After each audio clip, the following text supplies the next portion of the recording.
আসসালামু আলাইকুম বন্ধুরা, আশা করি আপনারা ভালো আছেন। আমি Bangladesh film action director Mithu. আমি শুটিংয়ে যাচ্ছি, জিদ্দি মামা ছবির শুটিংয়ে থাইল্যান্ড। এই ছবিটি পরিচালনা করেছেন সাদাত হোসেন লিটন ভাই। এই ছবিতে আমি অ্যাসিস্ট্যান্ট ফাইট ডিরেক্টর হিসাবে থাইল্যান্ডে যাচ্ছি, কারণ এই ভিডিওটি আজ থেকে অনেক বছর আগের, অনেক পুরনো ভিডিও। এটি আমার ঘরে ছিল, চিন্তা করলাম এই ভিডিওটি একটু আপনাদের মাঝে শেয়ার করে দেখি। বন্ধুরা, এখন আমি বাংলাদেশ এয়ারলাইন্সের ভিতরে আছি। কিছুক্ষণের মধ্যেই আমাদের বিমান টেক অফ করবে। এখন আমরা অপেক্ষা করছি বিমানটি ওড়ার জন্য।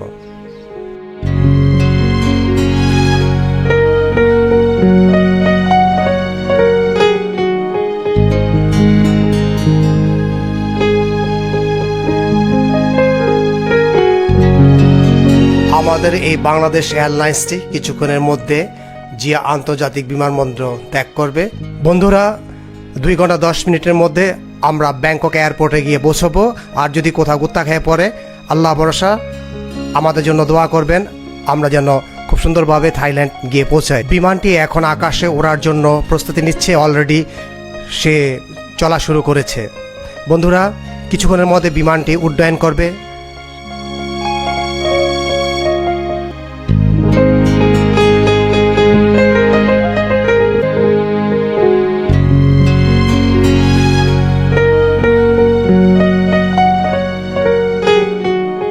বন্ধুরা, আমি 1992 সন থেকে এই ধরনের ব্লগ ভিডিও করে থাকি, শুধু আমার নিজের স্মৃতি ধরে রাখার জন্য, বৃদ্ধ বয়সে দেখব বলে।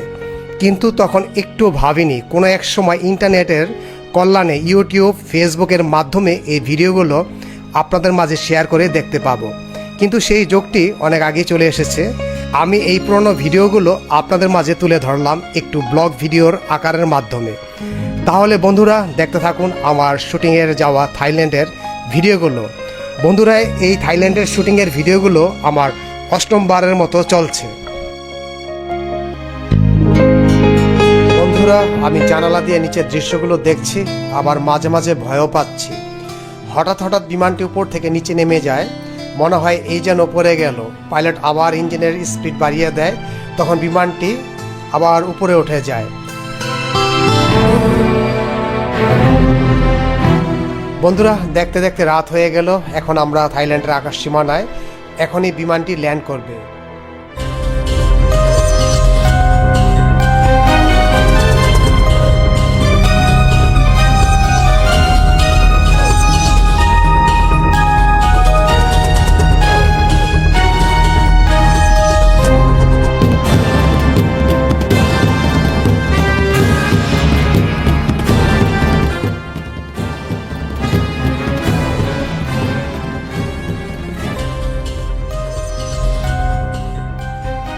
বিমান থেকে নামার পর হঠাৎ করে অনন্ত ভাই ও বর্ষা আপুকে দেখতে পেলাম।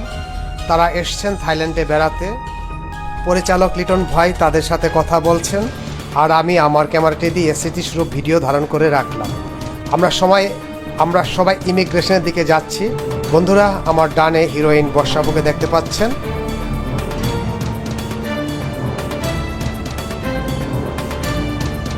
বন্ধুরা, আমরা ইমিগ্রেশন কমপ্লিট করার পর চলে গেলাম পাতেয়াতে।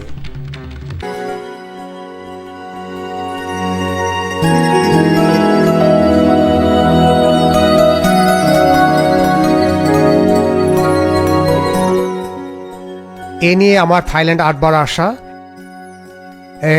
এই প্রথমবারের মতো থাইল্যান্ডে এসে মনটা খারাপ হয়ে গেল, কারণ এই ব্যাংকক থেকে আসার সময় দেখলাম এদেশে অনেক বড় বন্যা হয়েছে। সেই বন্যায় পানিতে লাখ লাখ মানুষ আটকা পড়েছে। যদিও এদেশ অনেক উন্নত, তাদের কোনো সমস্যা হবে না, কিন্তু তাদের যে বর্তমানে কষ্ট হচ্ছে, এটা আসলে কষ্টকর। তারপরও আমাকে আনন্দ করতে হবে, কারণ আমি থাইল্যান্ডে এসেছি। যাই, আনন্দ করে এগিয়ে চলি।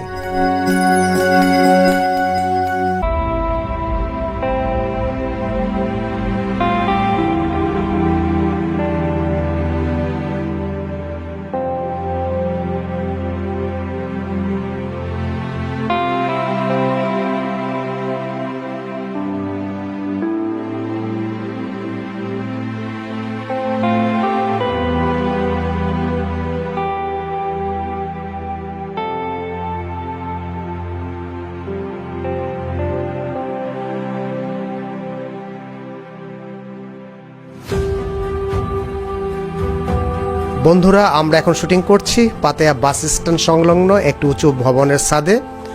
আপনারা হিরো সাকিব খানকে দেখতে পাচ্ছেন, সাথে আমাকে। বন্ধুরা, আপনারা আমাকে দেখতে পাচ্ছেন, আমি সাকিব ভাইয়ের একটি ড্রেস পরে আছি। আসলে এটি একটি নকল ড্রেস। ছবিতে অ্যাকশন দৃশ্যের জন্য দুটি করে ড্রেস বানানো হয়, একটি হিরোর জন্য, অন্যটি আমার জন্য।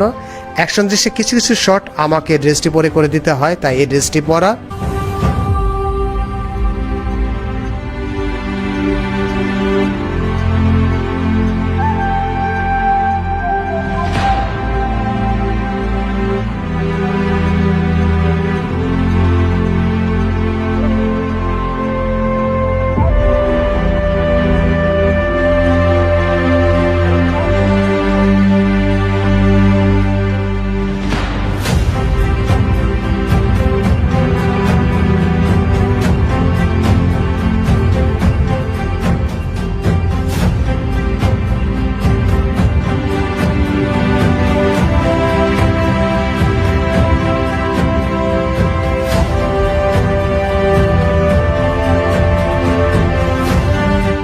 এই থাইল্যান্ড শহরটি আসলে খুব চমৎকার। এখানে প্রচুর লোক আসে বেড়াতে। আমরাও এসেছি যদিও শুটিং করতে, তবে জায়গাটি খুব ভালো লাগে। আমার পাশে এক বুম্বল খান দাঁড়িয়ে আছে। ক্যামেরাটি প্যান করো।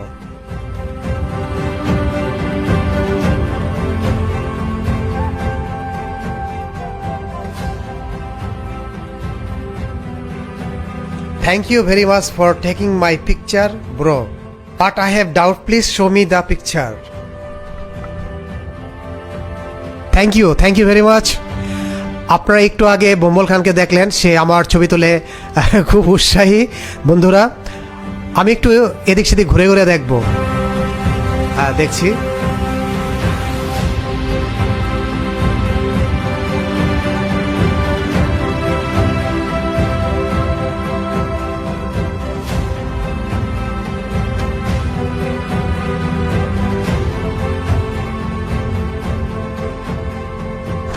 বন্ধুরা, আপনারা মেয়েটির হাতে লেখা দেখতে পাচ্ছেন, donate to the flood victims.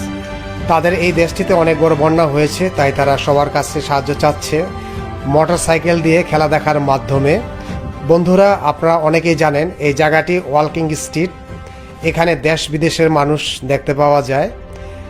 বন্ধুরা, এই ভিডিওটি হলো 2011 সালের, মানে আজ থেকে 12 বছর আগে। তাহলে বন্ধুরা, ওয়াকিং স্ট্রিটের কিছু ভিডিও দেখুন আপনারা।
বন্ধুরা, এখন গভীর রাত, প্রায় 2টো বাজে।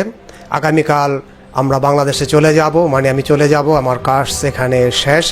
তাই মন একটু খারাপ, তাই হোটেলের পাশে বসে বসে শহরটি দেখছি এবং আনন্দ করছি মনে মনে, এবং একটু দুঃখ প্রকাশ করছি একা একা বসে। কালকে চলে যাব বাংলাদেশে, কি আর করা, কাজ শেষে চলে যেতে হয়। পাতায়া থেকে একটি ট্যাক্সি করে রওনা দিলাম এয়ারপোর্টের উদ্দেশ্যে। গন্তব্যস্থান বাংলাদেশ, যেহেতু কাজ শেষ, কি আর করা, চলে যেতে হয়। এই যে আপনারা দেখতে পাচ্ছেন বিমানবন্দর, চলে আসলাম। বন্ধুরা, আমাদের ফ্লাইট টাইমে প্রায় 4 ঘন্টা আগে আসলাম এয়ারপোর্টের ভিতরে। সব কিছু প্রস্তুতি শেষে বিমানটি ছাড়বে। একটু আগেই আসতে হয় বিমানে, আপনারা জানেন, কারণ প্রায় 300-400 লোকের অ্যারেঞ্জমেন্ট হয়। বন্ধুরা, ধীরে ধীরে যাচ্ছি এয়ারপোর্টের ভিতরে। এয়ারপোর্টটি খুবই পরিচিত, যেহেতু আমার এই নিয়ে 8 বার আসা, তাই এয়ারপোর্টটি খুব ভালোভাবে আমার পরিচিত। এবং পাতেয়া যে জায়গাটিতে আমি থাকি সেই জায়গাটিও খুব আনাচে কানাচে, সব জায়গায় আমার খুব ভালো একটি চেনা জানাশোনা এবং আমার সাথে গল্প গুজব হয়। বন্ধুরা, কি আর করা, বাংলাদেশে চলে যাচ্ছি।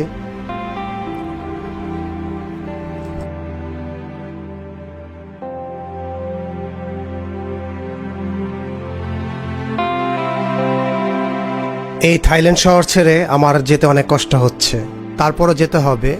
আর 1 ঘন্টার মধ্যেই বাংলাদেশ এয়ারলাইন্সটি এয়ারপোর্ট থেকে ছাড়বে। এই নিয়ে আমি ব্যাংককে 8 বার আসলাম। যতবার আসি ততবারই নতুন মনে হয়, এবারও নতুন। আর এই সবসময় এই জায়গাটি বসে বসে ভাবি, আবার কি আসতে পারবো। এই বলতে বলতে আমি 8 বার আসলাম, আশা করি সামনে আবার আসব। চলুন এবার বাংলাদেশ এয়ারলাইন্সের ভিতরে ঢোকা যাক। বন্ধুরা, বিমানের ভিতরে তেমন লোকজন দেখতে পাচ্ছেন না। অল্প সংখ্যক যাত্রী নিয়ে বিমানটি বাংলাদেশের উদ্দেশ্যে রওনা দিবে। আমার কাছে মনে হচ্ছে এই যাত্রায় বিমানে তেল খরচও উঠবে না। তবু বিমানের শিডিউল অনুযায়ী বিমানটি কিছুক্ষণের মধ্যেই বাংলাদেশের উদ্দেশ্যে রওনা দিবে। বন্ধুরা, একটা কথা বলে রাখি, থাইল্যান্ডে যাওয়ার সময় আমরা একসাথে যাই, আর আসার সময় যার যার কাজ শেষে সে একা একা চলে আসে। বন্ধুরা, আমি বাংলাদেশ অ্যাকশন ডিরেক্টর মিঠু বিদায় নিচ্ছি আপনাদের কাছ থেকে। আসসালামু আলাইকুম।